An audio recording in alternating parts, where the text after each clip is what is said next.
आध्यात्मिक ज्योतिष चैनल के सभी दर्शकों को मेरा नमस्कार। सर्वप्रथम मैं भगवान तथा परमपिता परमेश्वर से प्रार्थना करता हूँ कि आपका जीवन सुखी और मंगलमय हो और आप अपने जीवन में निरंतर प्रगति करते रहें। आज हम इस वीडियो में चर्चा करेंगे कि 19 मार्च 2026 को प्रारंभ होने वाले नव वर्ष विक्रमी संवत 2083 का जो राशिफल सिंह राशि के लिए कैसा रहेगा। तो वीडियो प्रारंभ करने से पूर्व मैं आपसे निवेदन करना चाहता हूं कि आप मेरे YouTube चैनल आध्यात्मिक ज्योतिष को सब्सक्राइब कीजिए, वीडियो को लाइक और शेयर कीजिए और इसके साथ ही साथ आप नोटिफिकेशन बेल को आप ऑन कर लीजिए ताकि जब भी वीडियो अपलोड करूंगा तो आप तक सूचना पहुंच जाएगी। दूसरा, मैं आपको यहाँ पर एक बात फिर याद दिलाना चाहूँगा कि इस जो राशिफल को मैंने तैयार किया है, यानी जो एक वर्ष का आने वाला जो आपका 2026-27 का रहेगा, इसको मैंने 4 ग्रह मेनली इसमें कवर किए हुए हैं, जो हैं आपके शनि, देवगुरु बृहस्पति, राहु और केतु। चूँकि 4 ग्रह जो हैं ये थोड़े से स्लो मूविंग प्लैनेट होते हैं और थोड़ा देर में राशि का परिवर्तन करते हैं, जिसका इम्पैक्ट सर्वाधिक रूप से व्यक्ति के जीवन में पड़ता है। और दूसरा, इसके साथ ही साथ जो फास्ट मूविंग प्लैनेट हैं, यानी कि जैसे सूर्य है और मंगल है या बुध तथा शुक्र हैं, ये राशि जल्दी जल्दी बदल लेते हैं। तो इनका जब भी ये मूव कर लेते हैं यानी 1 महीने के आसपास, तो तब मैं इनका गोचर का जो राशिफल है या गोचर का जो फल है इन पर, वो मैं समय समय पर उसका वीडियो बना के डालते रहता हूँ। इसके साथ अब हम वीडियो प्रारंभ कर लेते हैं। देखिए, सिंह राशि वालों का जो आप राशिफल देखने से पहले मैं आपको एक चीज़ और बताना चाहूँगा कि अगर आपको अपनी लग्न राशि पता है तो आप सर्वप्रथम राशिफल अपनी लग्न राशि से देखें, क्योंकि लग्न ही आपका संपूर्ण रूप से आपको रिप्रेजेंट करता है, यानी कि आपका व्यक्तित्व, आपका व्यवहार। और अगर आपके पास चंद्र राशि और लग्न राशि दोनों एक हैं तो ये राशिफल आप पर सर्वाधिक प्रभावी होगा। और अगर आपको लग्न राशि पता नहीं है तो फिर आप चंद्र राशि से भी इस राशिफल को देख सकते हैं। मेनली आप कोशिश कीजिएगा कि आप लग्न राशि से देखें। लग्न से अगर आप नहीं हैं तो फिर आप चंद्र से भी इसको देख सकते हैं। तो सर्वप्रथम हम बात करेंगे, देखिए, शनि के बारे में। शनि आपके वर्तमान समय में 8वें भाव में गोचर कर रहे हैं, तो आप इस समय जो है शनि की ढैया के प्रभाव में हैं पिछले साल से। तो पूरा वर्ष जो है शनिदेव मीन राशि में आपके 8वें भाव में गोचर करेंगे। तो सिंह राशि के लिए शनि जो है 6ठे और 7वें भाव के स्वामी होकर के अष्टम में इस समय गोचर करते हैं। तो यहाँ पर देखिए, जब शनि की ढैया आपके प्रभाव में आप हैं तो इससे क्या होता है कि देखिए, 8वां भाव वैसे भी ट्रांसफॉर्मेशन का है, ब्लॉकेजेज का है, ऑकल्ट का है, रिसर्च का है। या तो आप इस तरफ जा सकते हैं और फिर नहीं तो आपके कामों में अड़चने आ सकती हैं। जो मेहनत आप कर रहे हैं, जो आप परिश्रम कर रहे हैं, आप हो सकता है कहीं पार्टनरशिप में आप कोई काम कर रहे हो या कहीं आप करियर के यानी कि सर्विस सेक्टर में हो, तो वहाँ पर भी आपको बहुत ज़्यादा मेहनत करने के बाद ही फल मिलेगा, यानी कि उसमें भी विलंब हो सकता है।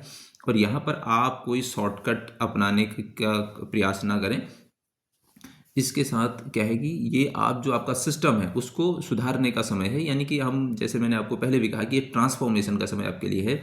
यहाँ पर बहुत अच्छा किन मामलों के लिए है? देखिए, भौतिक चीज़ों के लिए शनि या कोई भी ग्रह जो अष्टम में बैठता है वो बहुत अच्छा नहीं है। तो यहाँ तो विशेषकर शनि देव ही हैं और 8वें भाव के कारक भी हैं, यानी कि रुकावटों के कारक भी शनि को हम मान सकते हैं। तो यहाँ पर एक चीज़ के लिए बहुत बेस्ट है, वो है आपका, अगर आप गूढ़ शोध में जा रहे हैं तो यहाँ पर एक बहुत अच्छी आपको इंसाइट मिलेगी। शनि आपको गंभीर विषयों में, शोध में, ज्योतिष में या पैतृक संपत्ति से जो जुड़े हुए मामले हैं उनमें गहराई तक लेके जा सकता है। यदि आप किसी जटिल विषय पर, जैसे मैंने रिसर्च कहा, आपको शोध में कर रहे हैं आप या कहीं टीचिंग के प्रोफेशन में हैं, तो ये शनि आपको असाधारण एकाग्रता दे सकता है। जो लोग सर्जरी के फील्ड में जुड़े हुए हैं, जो लोग रिसर्च के फील्ड में जुड़े हैं, ऑकल्ट यानी ज्योतिष के फील्ड में जुड़े हुए हैं, तो उनके लिए ये बहुत अच्छा समय है। यहाँ पर शनि आपको अलग सा, मतलब एक ऐसा रिजल्ट दे सकता है या आप वो चीज़ खोज सकते हैं जो साधारणतः खोज नहीं पाएंगे। यहाँ पर एक चीज़ है, देखिए आपको अगर कोई हेल्थ इशू पुराना है तो वहाँ पर आपको ध्यान रखने की आवश्यकता पड़ेगी। खान पान और योग, जो मेडिटेशन जो मैंने आपको कहा है, अपने हेल्थ को लेकर के कॉन्शियस रहना पड़ेगा, क्योंकि छठे भाव का स्वामी अष्टम में है। तो रूटीन को भी कहीं ना कहीं ये आपका प्रभावित कर सकता है। तो रूटीन और उस चीज़ में आपको तालमेल बैठाने की आवश्यकता पड़ेगी। जीवन में आप यहाँ पर ज़रूर अध्यात्म से जुड़ जाइए। हो सकता है आपका काम अध्यात्म का ना हो, आपका काम रिसर्च का ना हो, आपका कुछ और काम है, तो बहुत बेस्ट तरीका है कि आप मेडिटेशन और ऑकल्ट या ज्योतिष से जुड़ सकते हैं यहाँ पर। अब हम बात करते हैं देवगुरु बृहस्पति। देखिए देवगुरु बृहस्पति जो है इस बार 3 बार राशि का परिवर्तन होगी, क्योंकि वर्तमान में तो मिथुन राशि में है, तो अभी आपके लाभ भाव में है, तो आय के स्रोत आपके बने रहेंगे। वहाँ पर संभावना है बड़े भाई बहनों का आपको सहयोग मिलेगा, मित्रों का सहयोग मिलेगा, सोशल सर्कल में आप का बहुत अच्छा वो रहेगा। पार्टनर के साथ या पार्टनरशिप में आप कुछ कर रहे हैं तो वहाँ भी बहुत ज़्यादा दिक्कत ऐसी आपको ये दिखा नहीं रहा है। जैसे ही जून के बाद आपके उच्च राशि यानी कि द्वादश भाव में गोचर करेंगे, तो ये समय फिर देखिए आपके यहाँ पर अब 8वां और 12वां भाव एक साथ एक्टिवेट हो रहा है। तो ये समय आध्यात्मिक यात्राएं हो सकती हैं, आपका व्यय हो सकता है, शुभ कामों में हो सकता है, कहीं धर्मशाला या उसमें आप काम कर सकते हैं, किसी धार्मिक कार्य में आपका व्यय हो सकता है।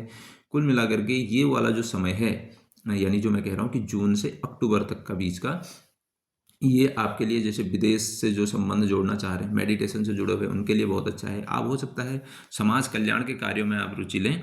और इस समय आपको देखिए चौथा भाव पीस ऑफ माइंड पे आप काम करेंगे, उसको ठीक करने का प्रयास होगा आपका, और इसकी नवी दृष्टि आपके अष्टम भाव पर भी जाएगी। तो 8वें भाव पर जब जाने का अर्थ यह है कि जो भी ब्लॉकेजेस वगैरह आपके कुछ जो समस्याएं हैं, तो ये शनि के प्रभाव को भी थोड़ा कम यहाँ पर करेंगे। 31 अक्टूबर 2026, देखिए अक्टूबर 26 के बाद सीधे सीधे मैं आपको बताऊँ, गुरु आपके लग्न राशि में प्रवेश करेंगे। तो ये समय आपके लिए बहुत अच्छा है। ये आपके जो शनि की ढैया है उसके कष्ट को आपका कम करेगा, वहाँ से आपकी समस्याएं दूर होंगी। थोड़ा सा जो आपका अक्टूबर यानी जून से अक्टूबर के बीच में जो आप प्रेशर फील कर रहे थे, वहाँ से थोड़ा सा आपको निजात मिलेगी। यानी पूर्ण कंप्लीट हम नहीं कहेंगे, लेकिन थोड़ी सी कहीं ना कहीं उसमें कमी आपको दिखने को अवश्य मिलेगी। गुरु का आपकी राशि लग्न में प्रवेश जो है ये बहुत अच्छा होगा। ढैया के कष्टों के लिए जैसे मैंने आपको बोल ही दिया है, आपके निर्णयों में स्पष्टता होगी, और थोड़ा सा जो आप आत्मविश्वास आप खो रहे थे, थोड़ा सा आपको प्रेशर फील कर रहे थे, वहाँ से आपको लगेगा कि हाँ आप कुछ चीज़ें बेहतर यहाँ पर हो सकती हैं। आपके व्यक्तित्व में ये एक निखार लेके आएगा, और मैं कहूँगा कि आप इंजॉयमेंट करेंगे। भाग्य आपका थोड़ा थोड़ा साथ देना शुरू करेगा। हालांकि शनि पूरी तरीके से तो कम्प्लीटली यहाँ से भी हटे नहीं, तो उसके बाद ही आपका चीज़ें बेहतर होनी शुरू होंगी। अब हम बात कर लेते हैं राहु और केतु। देखिए राहु इस समय हम कहें तो आपके 7वें भाव में, और केतु आपके फर्स्ट हाउस में हैं। राहु आपके सप्तम कुंभ में रहेंगे, तो व्यापारिक साझेदारी और जीवन साथी के साथ वैचारिक मतभेद हो सकते हैं। यहाँ पर भी आपको एक चीज़ और काम करना पड़ेगा कि जो साझेदारी में अगर आप काम कर रहे हैं, जो आपका लोगों के साथ पार्टनरशिप में आपका कुछ काम है, तो वहाँ पर आपको ऑब्जर्व करते रहना पड़ेगा, क्योंकि आप आम मूद कर विश्वास नहीं कर सकते। वहाँ पर अगर कोई आपका एग्रीमेंट होता है या कहीं कोई लिखा पढ़ी में कोई काम हो रहा है, तो वहाँ पर आपने ध्यान रखना है। दूसरा, आपने जीवन साथी के बिहेवियर को या उनके साथ जो आपके संबंध हैं उनको भी लगातार अंडर ऑब्जर्वेशन आपको रखना पड़ेगा, क्योंकि हो सकता है कि छोटी सी चीज़ कब बहुत बड़ी बन जाएगी। यानी उनके साथ संबंधों में या वैचारिक मतभेद जो है वो बढ़ सकता है अगर आपने ध्यान नहीं दिया। केतु लग्न में होने की वजह से देखिए ये कन्फ्यूजन या मल्टी डायमेंशनल आपको बना सकता है। एक काम को छोड़ने के बाद दूसरा काम शुरू करने की आपकी आदत हो सकती है। कहीं ना कहीं ये आपको हेल्थ इशू भी दे सकता है, रोग आपको दे सकता है, जिसकी वजह से आप परेशान हो सकते हैं। और सडनली ऐसा भी संभावना है कि अचानक से आप का बिहेवियर चेंज हो जाए, आप ट्रांसफॉर्मेशन की ओर चले जाएं, अध्यात्म में या ज्योतिष में या ऑकल्ट में आपकी रुचि होना शुरू होगी। ये कहीं ना कहीं आपको ट्रांसफॉर्म करेगा। अब हम देखिए दिसंबर के बाद जो राहु है आपके छठे भाव में और केतु 12वें भाव में आएंगे। वर्ष के अंत में जो है राहु ये छठे भाव में आ करके देखिए जो आपने एफर्ट डाले हैं या जो आपने प्रयास किया है, उनसे आपको ये लाभ दे सकते हैं। और जो लंबे समय से आपके कोई अगर विवाद पड़े हुए थे कोर्ट कचहरी या इससे रिलेटेड, तो वहाँ पर असंभावना है कि वहाँ से आपको निजात मिले, वहाँ से मतलब आपके फेवर में कुछ हो सकता है। 12वें भाव में केतु बैठे हुए हैं तो मोक्ष की तरफ, क्योंकि ये वैराग्य की भावना आपके अंदर बढ़ा सकता है। आपके जो खर्चे हैं, इन्वेस्टमेंट है, फॉरेन से अगर आपका ऑकल्ट या मेडिटेशन इससे है तो ये उससे भी आपको जोड़ सकता है।